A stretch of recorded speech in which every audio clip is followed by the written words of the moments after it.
I never expected my life to implode over a plate of mushroom risotto.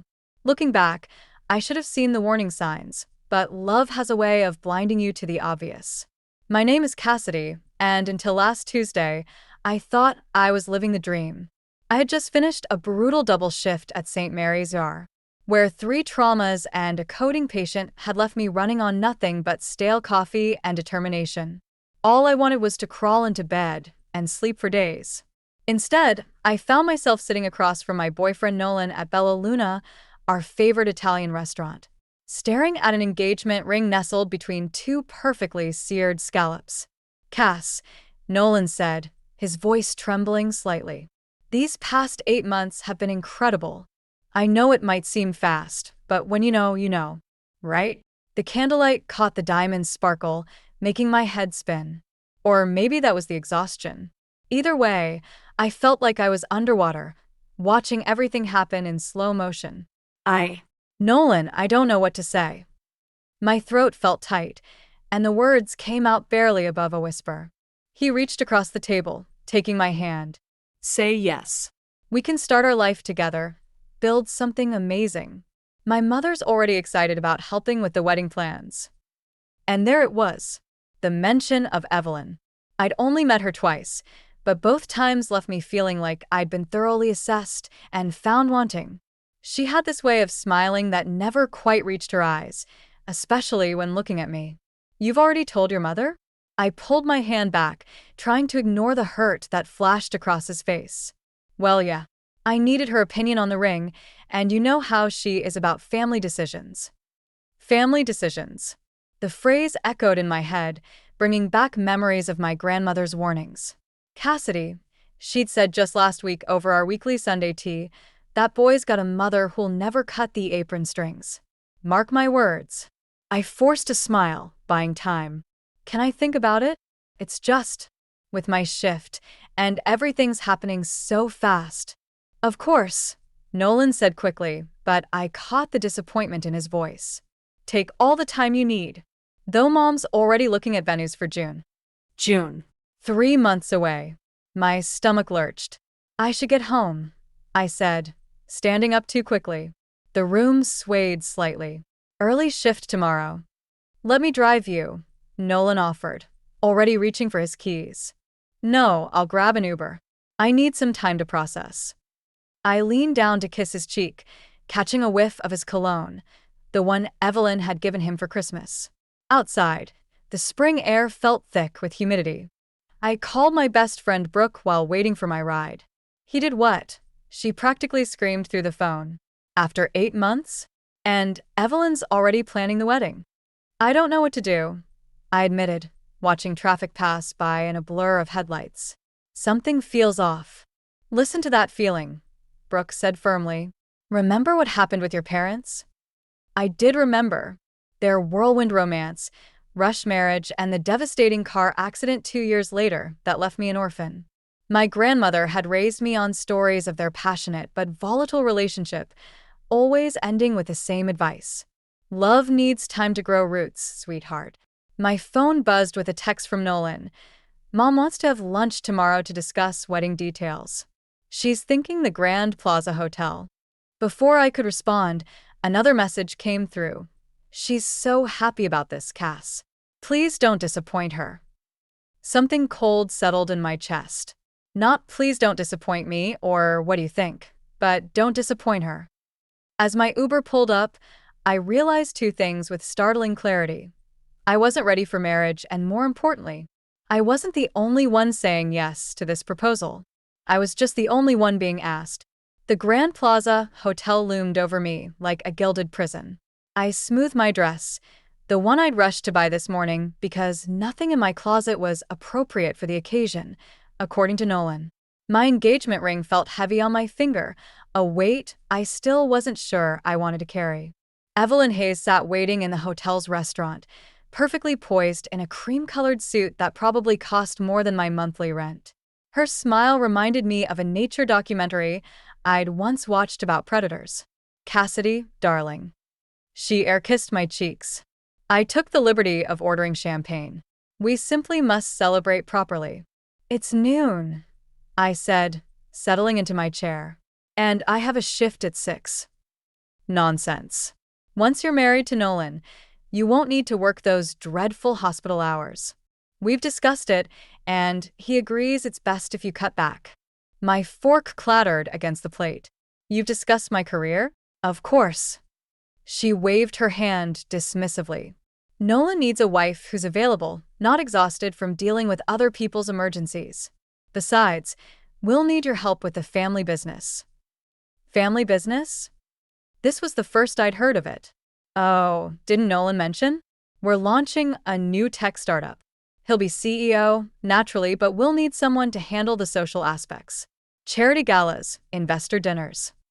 She paused, examining me with barely concealed doubt. Though we'll need to work on your presentation first. The waiter arrived with champagne, and Evelyn immediately took control, pouring generous amounts into both our glasses. Now, about the wedding. I've reserved the Grand Plaza's ballroom for June 15th. The guest list is around 300. 300. I choked on my sip. That's not what we... Darling, this isn't just about you. The Hayes name carries certain expectations. Speaking of which, she reached into her designer bag, pulling out a thick folder. Here's the prenuptial agreement. Standard stuff, really. Just protecting everyone's interests. My hands shook as I opened the folder. Legal jargon jumped out at me. Relinquish rights, separate property, financial obligations. There's also a clause about maintaining certain social obligations. Evelyn continued, her voice honey-sweet but her eyes sharp. Monthly family dinners, holiday traditions, that sort of thing. And, of course, the requirement to participate in family business ventures. My phone buzzed, a text from Brooke. How's lunch with Satan? I wished I could tell her just how right she was. I'll need to have my lawyer review this, I said, closing the folder. Evelyn's smile tightened. Oh, there's no need for that. Nolan's already approved everything. We just need your signature by tomorrow to keep things on schedule. Tomorrow? I stood up abruptly, my chair scraping against the floor. I need air. Cassidy. Evelyn's voice turned stern. Sit down. We haven't discussed the most important matter yet. Reluctantly, I sat. Nolan's father has been trying to contact him, she said, her composure cracking slightly. I need you to understand something. That man abandoned us, left us with nothing. Nolan doesn't know this, but I'm still paying off debts from that time. My son's support is all I have. For the first time, I saw real emotion in her eyes, fear. I'm not trying to take Nolan away from you, I said softly. No. She laughed, a brittle sound. Every decision you make, every hour you want him at that tiny apartment instead of helping with the business, every suggestion about moving away for your career, it all threatens what we've built. My phone buzzed again. This time it was Nolan. Mom says you're being difficult about the prenup. Please just sign it for me. Something snapped inside me. I stood up again, gathering my purse. I need time to think. Think carefully, Cassidy. Evelyn called after me. Nolan's happiness depends on family harmony. Don't make him choose. As I rushed through the lobby, I caught my reflection in a mirror. Pale, uncertain, diminished. Behind me, I could see Evelyn watching, her expression triumphant. That's when I realized this wasn't just about a wedding. This was about control, about power, about slowly erasing who I was to fit into someone else's picture of perfection. And I was already disappearing. Sunday dinner at the Hayes mansion felt like walking into a carefully orchestrated trap. I'd spent the past 3 days dodging Nolan's calls about the prenup, but here I was, seated at their formal dining table, watching Evelyn arrange flowers as if everything was perfect. More wine, dear? Evelyn's hand hovered over my glass, her diamond bracelet catching the light. The same bracelet I'd heard her tell Nolan was a family heirloom last Christmas. I'd seen its twin in a boutique window last week, price tag still attached. No, thank you. I pushed my glass away. I need to keep a clear head for my early shift tomorrow. Still insisting on working? She clicked her tongue. Nolan, darling, didn't you discuss this with her? Before he could answer, the housekeeper appeared with a stack of mail. Mrs. Hayes, these came while you were out. I watched Evelyn sort through the envelopes, her perfectly manicured fingers suddenly freezing on one particular letter. The color drained from her face. Mother? Nolan reached for the envelope, but she snatched it away. It's nothing, just bills. She stood abruptly. I need to make a phone call. Excuse me. The moment she left, I noticed she dropped something, a small photo that had fallen from the envelope. I picked it up, a younger Nolan, maybe 12, standing with a man who had his same warm brown eyes and gentle smile. Nolan, I said softly, is this your father? His expression hardened. Where did you get that? It fell from your mother's mail. I handed him the photo. Why didn't you tell me he was trying to contact you? Because it doesn't matter. He shoved the photo into his pocket. He abandoned us, left Mom with nothing. She had to rebuild everything from scratch. From the hallway, I could hear Evelyn's voice rising. You have no right. After all these years, the agreement was clear? I should check on her, Nolan said, starting to rise. Wait.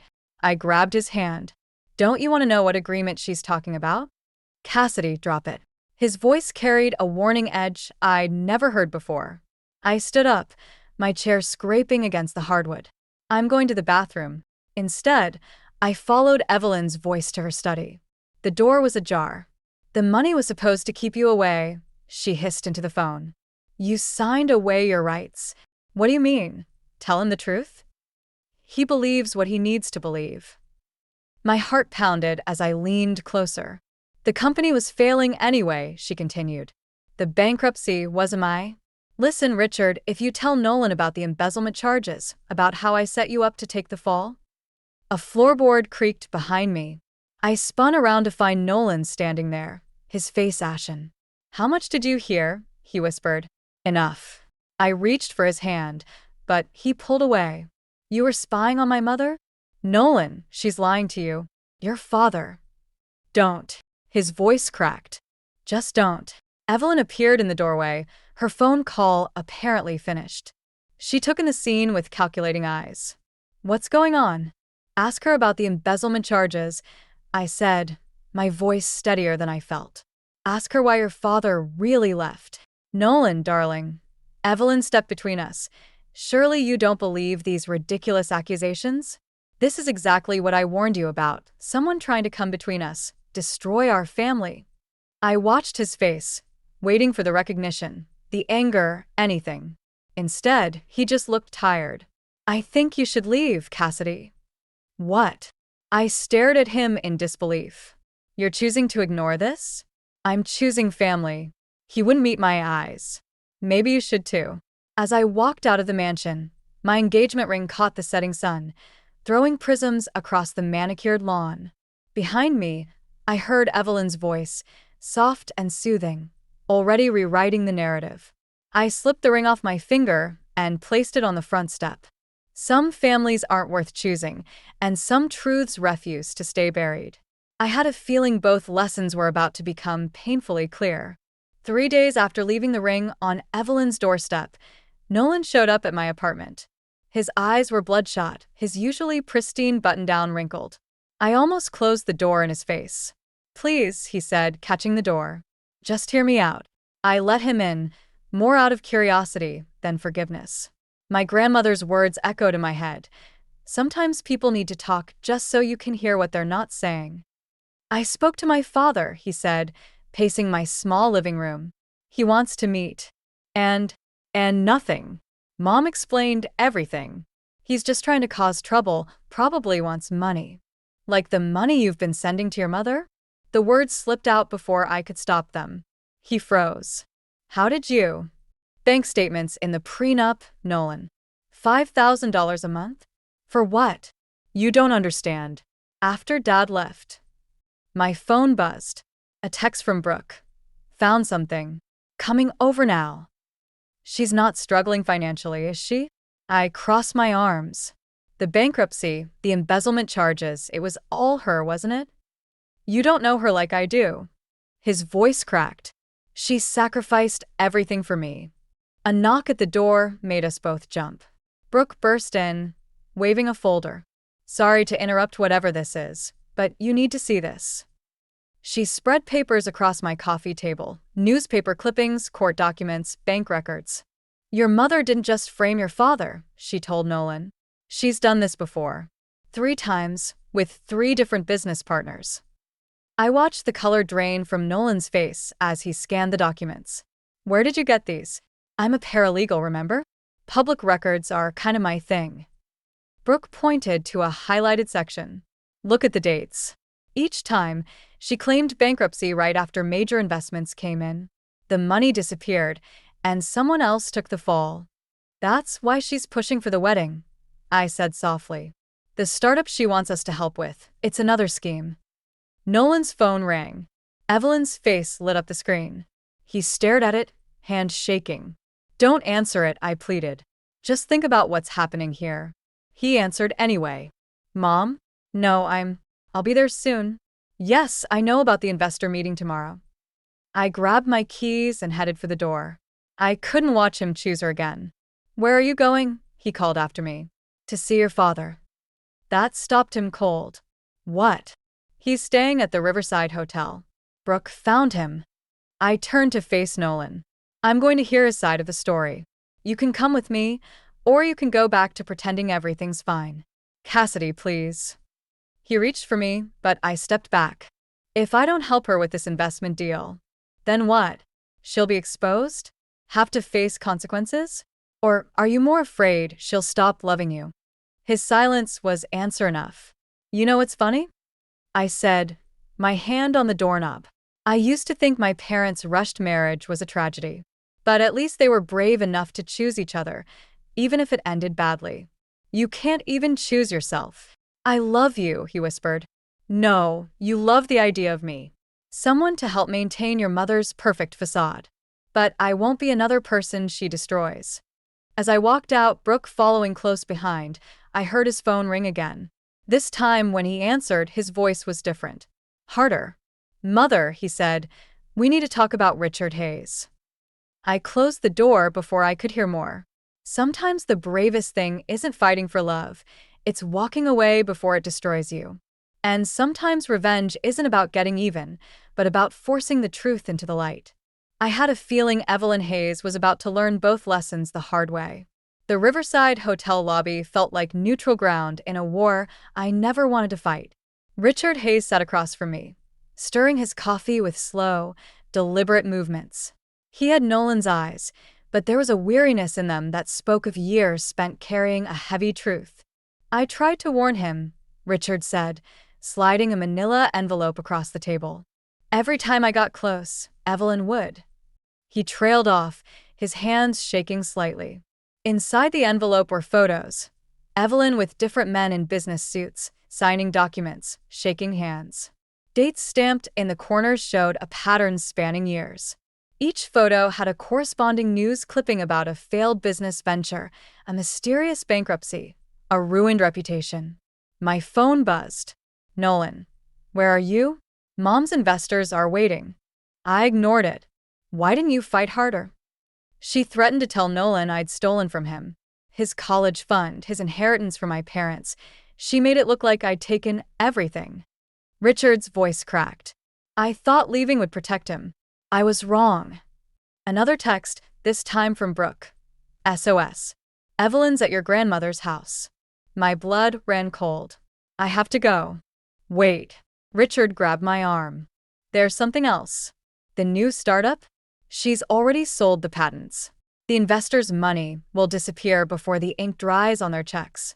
I ran 3 red lights getting to my grandmother's house. Evelyn's Mercedes was in the driveway, next to Nolan's car.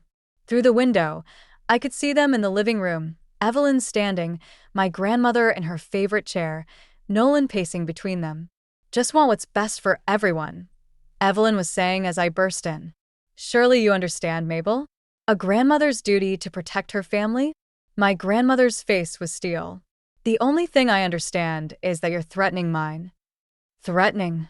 I stepped into the room. What's going on? Cassidy. Nolan moved toward me, but stopped when I backed away.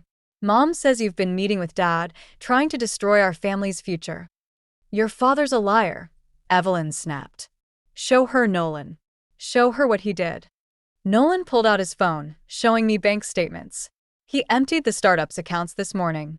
Everything's gone. I laughed. I couldn't help it. He didn't take anything.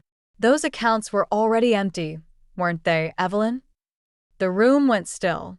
What are you talking about? Nolan's voice was small, uncertain. I pulled out the photos Richard had given me. Your mother sold the patents last week. The money's probably in an offshore account by now, just like the last 3 times. That's ridiculous, Evelyn sputtered. Nolan, darling, she's obviously jealous, trying to come between us. The investors are waiting at your office right now. I cut in. Why don't we all go explain where their money's going? Enough. Evelyn's composure cracked. Nolan, if you let her destroy everything we've built, you'll have nothing. No mother, no future, no. No more lies. My grandmother stood, her voice quiet but firm. I watched my daughter rush into a marriage that ended in tragedy. I won't watch my granddaughter marry into one. Nolan stared at the photos spread across the coffee table, his world unraveling in glossy 4x6 frames. Mom, everything I did was for you, Evelyn whispered. No. He stepped back, really seeing her for the first time. It was for you. It's always been for you. My phone buzzed again. A message from Richard. The investors know. The police are involved. Outside, sirens wailed in the distance, growing closer. Evelyn must have heard them too. Her face hardened as she reached for her purse. Nolan, come with me. We can explain everything, start over somewhere. Stay, I said softly. Not a plea, but a challenge. He looked between us, his mother by the door, me by the window, years of lies hanging in the balance. The sirens grew louder. Sometimes revenge isn't about winning. Sometimes it's about forcing someone to finally make a choice. The police lights painted my grandmother's living room in alternating red and blue. Nolan stood frozen between his mother and me, the weight of years of lies visible in the slump of his shoulders. Darling, please, Evelyn's voice cracked. Everything I did was for us. Before Nolan could respond, the front door burst open.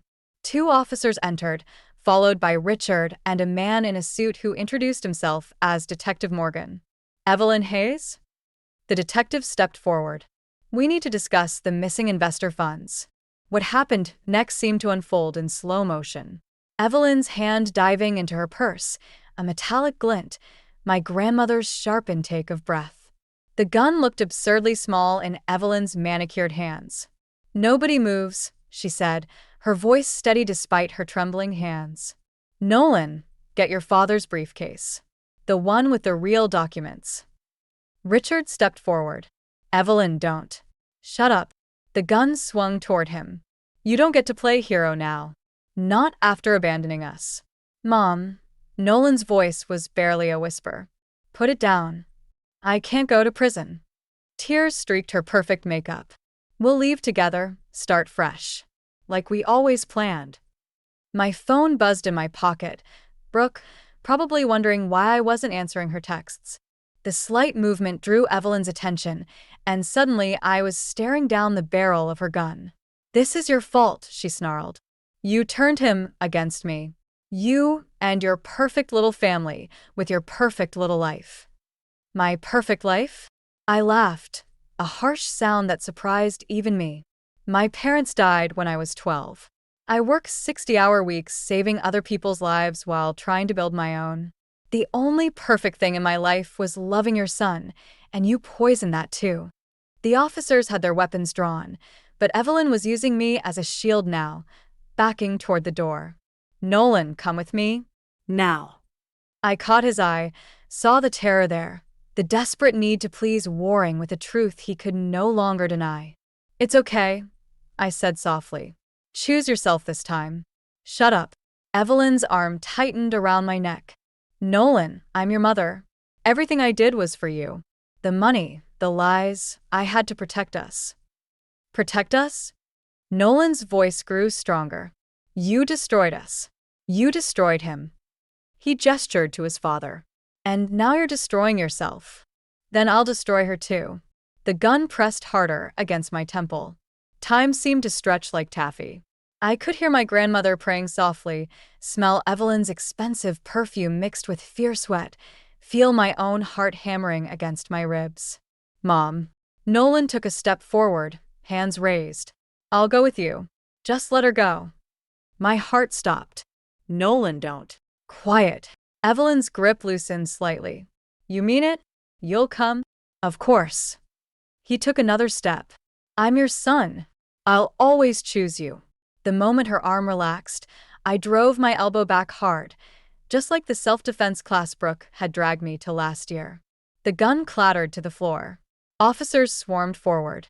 But Nolan was already moving, scooping up the weapon before anyone could reach it. For one terrible moment, I thought he might give it back to her. Instead, he handed it to Detective Morgan.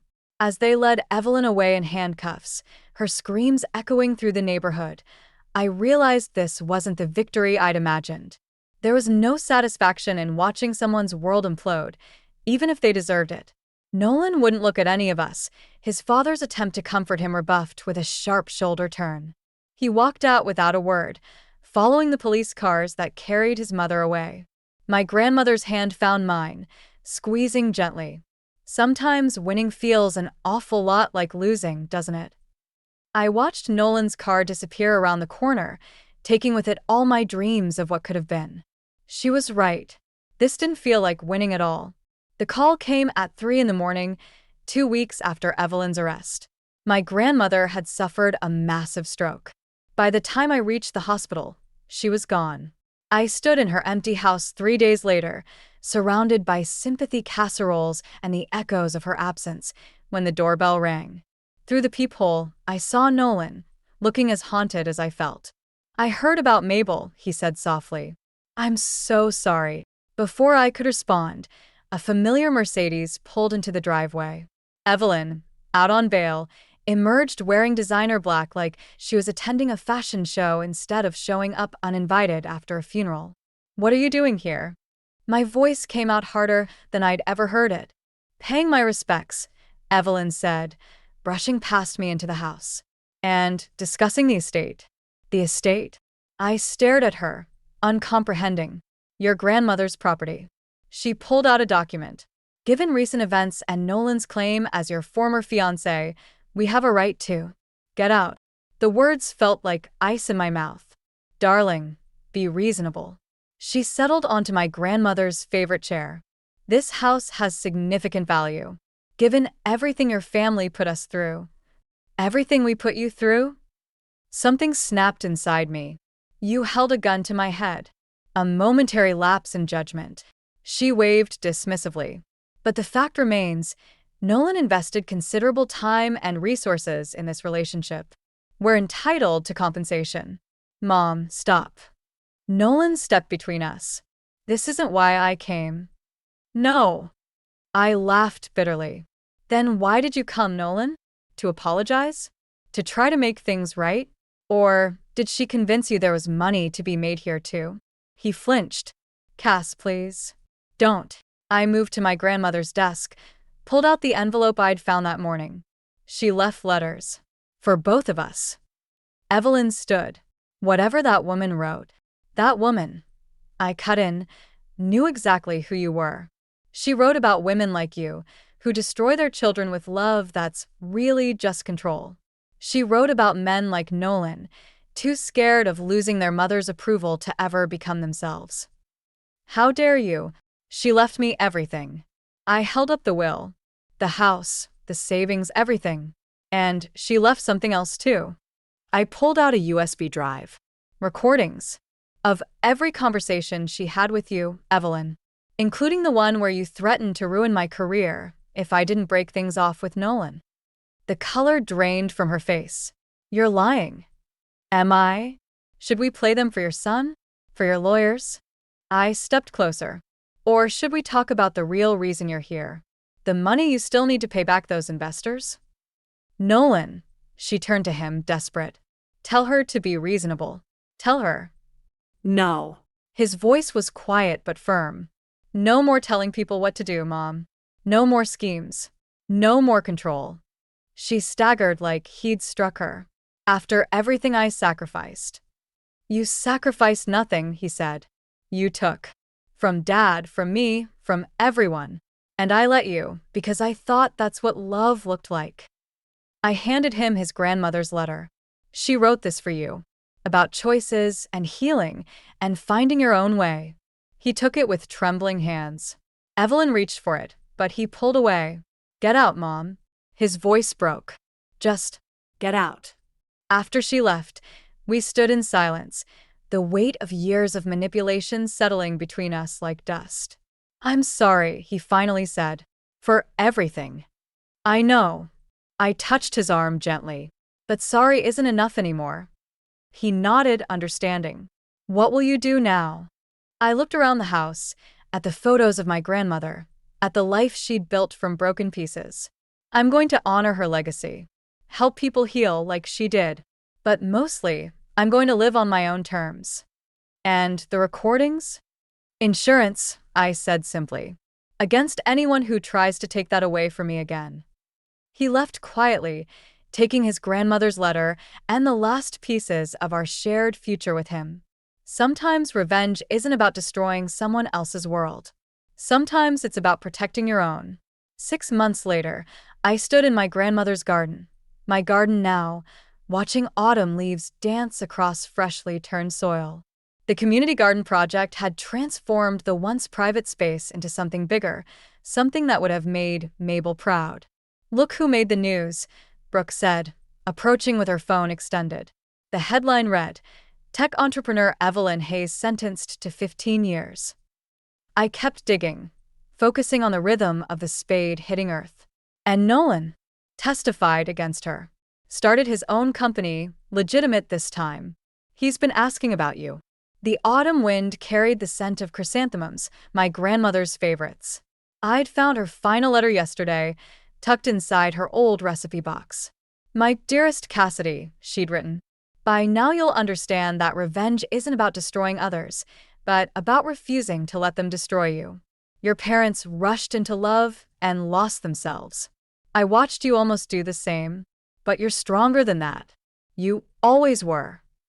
A car door slammed nearby. I looked up to see Richard Hayes walking through the garden gate, carrying a box of seedlings. The community center kids are ready for their gardening lesson, he said, setting down the plants. Though I warn you, they're more interested in playing in dirt than learning about proper root systems. I smiled, remembering how this unlikely partnership started. After Evelyn's arrest, Richard had been lost, seeking redemption. When I mentioned turning the garden into a community project, he'd volunteered immediately. Now he taught coding classes at the center while I handled the garden program. Miss Cassidy. A group of children burst through the gate, followed by their parents. Among them was a quiet boy named Marcus, whose mother reminded me of myself at that age, working double shifts, trying to build something stable from chaos. Today we're planting hope, I told them, holding up a seedling.